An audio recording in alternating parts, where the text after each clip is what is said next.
When I say the First World War, you immediately think of right.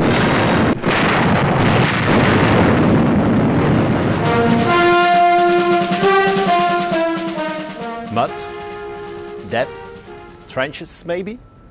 But why? Why did trenches become so important during the First World War? The German army in Flanders advanced as far as the river the Yser. But with the winter coming, it wasn't the smartest thing to do to launch any more major attacks.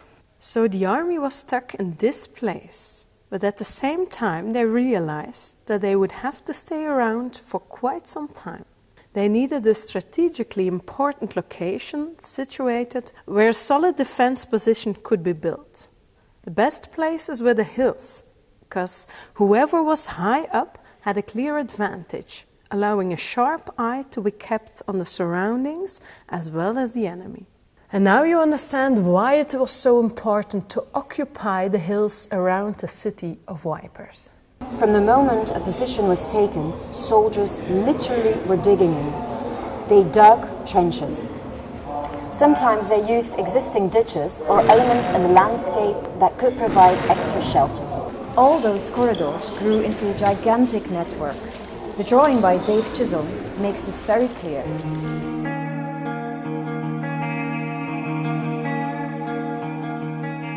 You can see the first line of the Allied troops right here. Right in front, the Germans, and in between, no man's land.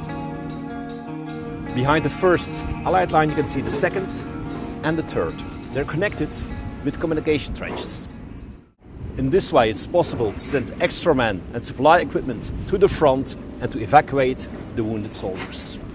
If you look further in that direction, you will end up at the Belgian coast. Following this way will lead you to the border of Switzerland.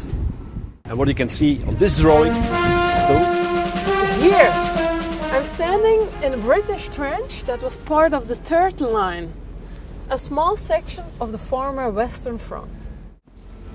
This trench was called the Yorkshire Trench by the British. It's almost unbelievable, but after the war, people tried to pick up their normal way of life again. They rebuilt their houses, their streets, and worked their fields. The war literally disappeared underground.